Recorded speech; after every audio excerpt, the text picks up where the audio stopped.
Yo, what is up guys, it's your girl Bex and welcome back to the race rundown post Miami Grand Prix. Yay! An actual enjoyable one for once. First off, I just want to say welcome back to the channel. If you're new here, my name's Bex. I host the race rundown every single Wednesday after the GP. If you like what you're listening to, like, subscribe, follow us on socials at Race Rundown, follow us on Spotify, leave a review. It all helps towards the channel. Very much appreciate it. I won't keep you any longer. Let's get right into it. So, once again, she has her notebook. If you ever want to see these notes, by the way, I might post them on socials. They're a bit brief, but they make sense to me, if that makes sense. So, Miami GP, the race itself, turn 2, Max 100% pushed Lando off the track, and I will have no arguments. No, I'm kidding. Obviously, I'm open to discussion on that. However, the front wheel to the wing mirror means that Lando had the right to the corner. So, in my personal opinion, I think that Max pushed Lando off the track. Red Bull fans will tell me that I'm just biased. I'm not. It's just a proven fact. Anyway, moving on. I've watched it back 4, 5, 6, 7 times. And you will not change my opinion. Moving swiftly on before we start an entire argument at the top end of this podcast. Kimi is then in second. Oscar is then in third. Lando, because of this incident into turn 2, then drops down to 6th. Everyone's crying. No, not really. I'm not shocked by this, to be fair. I kind of saw it happening beforehand. He was either going to bottle the start or do something into turn 1 and 2. So I was right on that as well. Doohan Puncher first lap due to contact with Lawson. Twice, by the way. Not just one. Twice. Lawson is the new Stroll. Moving swiftly on, a virtual safety car on lap 2. That then means that every car on the track, if you don't already know, has to drop down to 40% of their racing speed. The virtual safety car then continues until lap 4, when Oscar absolutely storms past Kimi Antonelli. Poor Kimi, he was doing well up in second. However, it didn't last very long, but fair play. He had a really good weekend. Kimi Antonelli had a very good weekend this weekend. Showed why Toto took the risk on him, and fair play to him, you know? For a rookie, fair play. So then Lando then passes Albon, then gets past Russell. Honestly, that pass, we needed that. The Lando fangirlies needed that. But then at the same time, it's a bit too little too late, if that makes sense. So then after that, lap 11, absolute masterclass from Piastri. Him and Max absolutely gunning for each other. In my opinion, allowing Lando to catch up a little bit, almost a little bit too much. However, it was class racing, so I'll take that. Lap 13, so after a couple laps of fighting between themselves, Oscar, absolute masterclass here. Drive of a future World Drivers' Champion. Again, I've said it once, I'll say it again. I'm not fussed if it's an Oscar World Drivers' Championship or a Lando World Drivers' Championship. I just care that McLaren win. That's it. That's all I care about. Because 2 seasons ago, we couldn't even chase ourselves round tracks. So the fact that we've gone from being absolute dog shite, bottom of the pile, wanting to cry every week, to now even having a chance, I'll take it no matter who it is. I'm not bothered. I'm not going to sit here and cry because Oscar's winning currently in the drivers' standings. I don't care. As long as it's a McLaren win, I'm not fussed. And if we do win, I will be insufferable, by the way. Just throwing it out there. But anyway, after 2 laps of absolutely gunning for each other, tricks Max into going deep into the corner, brakes too late. Oscar picks up the pieces. This is a move that Lando should be doing a lot more often, and he doesn't. He needs to just stop trying to fight in the corners and just get smarter and play Max at his own game. And Oscar did that, and it paid off. And Jesus Christ, was it fun to watch.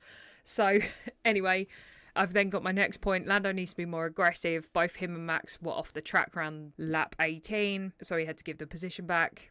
Shock, not shock, we've seen it happen before. Lap 18, he then passes Max and moves up into second. That should have happened a lot sooner. He shouldn't be making those mistakes. I've said that in the last 2 episodes. I won't bore you again. Lando then flips him off as he drives past him, which I thought was class. Probably shouldn't be doing that, but it is funny. Then the 2 Williams were also fighting each other. Lewis versus Ocon, which the fact that a Ferrari was fighting with a Haas just tells you everything you need to know about this weekend. Lap 28, Behrman power unit issue. DNF. The car shit itself, basically. There was a big old flame coming out the back. It was just tragic. Behrman was then out. George pitted under that safety car and got ahead of Max. At that point, it was kind of over. Lots of people were, lots of the pit walls were talking about potential rain. I didn't see any of this. Apparently there was some rain on turn 1 and turn 4, but it didn't last very long and I didn't see it. So, so George ended up coming out ahead of Max. Then there was a bit of sparring going on between Leclerc and Sainz, which made for a very interesting race, and we all got to hear once again, and through goes Hamilton from Crofty, which, whether you're a Team LH fan or not, everybody loves to hear, and through goes Hamilton. I thought he would have done them both, i.e. Leclerc and Sainz. However, he only did Sainz and made it back behind Leclerc. That then brings on arguably the most entertaining part of this entire race, which was Lewis's radio messages. Now, they were just too good, to be honest. I thought they were really funny. The good old British humour was back out again in full force. So at this point, Sainz is behind Lewis. Lewis is behind Leclerc. So there's a little bit of a train forming, right? And Lewis is on the radio basically complaining that he's got the pace and he's on the faster tyres, because at this point Leclerc was on hards, Hamilton was on mediums. So yes, he was right. He did have the faster tyres. So he was complaining that the dirty air wasn't helping, basically saying it's not good for teamwork, talking about how he moved to the side in China. So then eventually, after 3 laps of pissing and moaning, they then decide that, yeah, you're right, Lewis should move ahead of Leclerc. So they tell him this and he says, oh, grab a tea break while you're at it. You know, bit of sarcasm, basically saying, you know, you took you fucking long enough. Do you know what I mean? So then Charles and Lewis swap, fine. After 10 laps, I believe it was, he still hadn't caught up with Antonelli.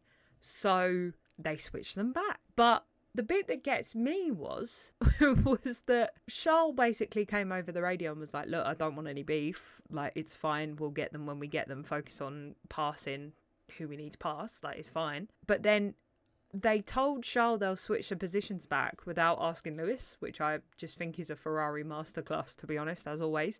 So then anyway, they swap back.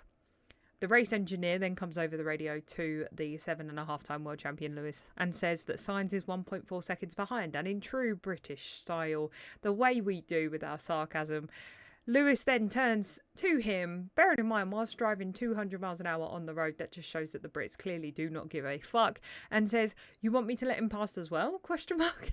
Which I thought was just quality, to be honest. I think it was unnecessary in the fact that he didn't need to be like that, but then also funny for everyone else and everyone that just gets the British humour, to be honest. I don't think it translated very well over in the US in Miami, as our humour doesn't tend to translate very well. However, anyone that knows Lewis knows that he is just very passionate, and this is not the first time that we've seen some potentially spicy team messages over the radio, so this is something that everybody is just going to have to get used to. I think, I doubt it will be the last exchange that we have, and to be honest, Ferrari's team radios are just funny to listen to anyway.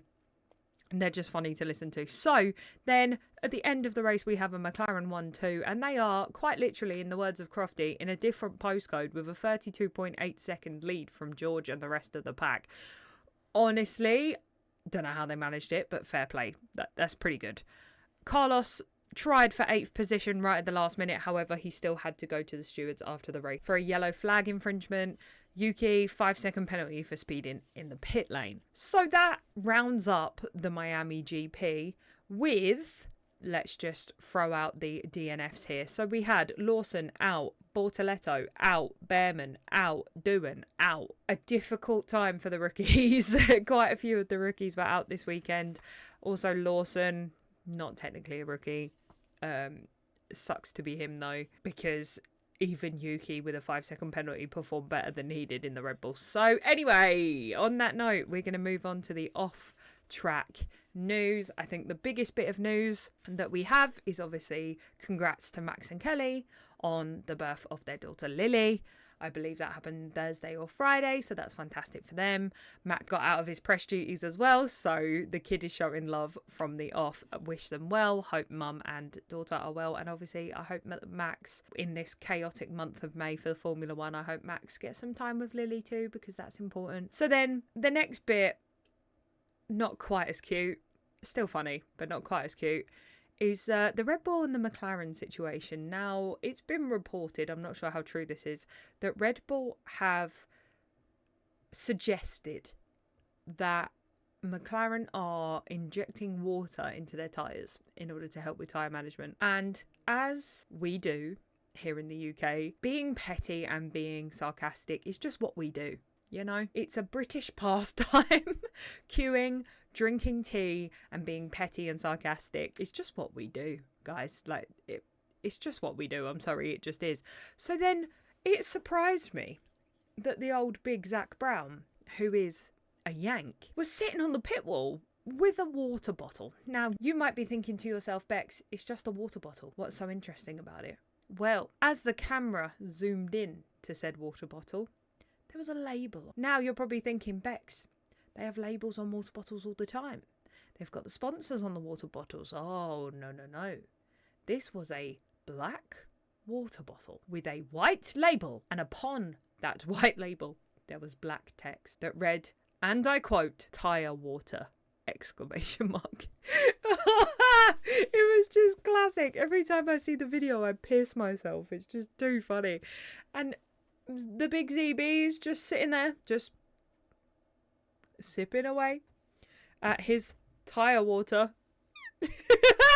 Which, if that doesn't highlight just how ridiculous the claim itself actually is, then, you know, I thought that was quite funny. A very class way of doing that. And it just brought a bit of light to the sport, you know. I just thought it was funny, playing a little bit of jokes. Another part that I thought was really good about this weekend. Now, as you all know, I am collecting the old Lego Speed Champions, okay? This is my McLaren that, if you saw the episode 2-3 weeks ago, I held up this exact box saying that I hadn't built it yet. Newsflash, I still haven't built it. I've been very, very busy editing, recording, doing all other stuff for the podcast, so I haven't had time.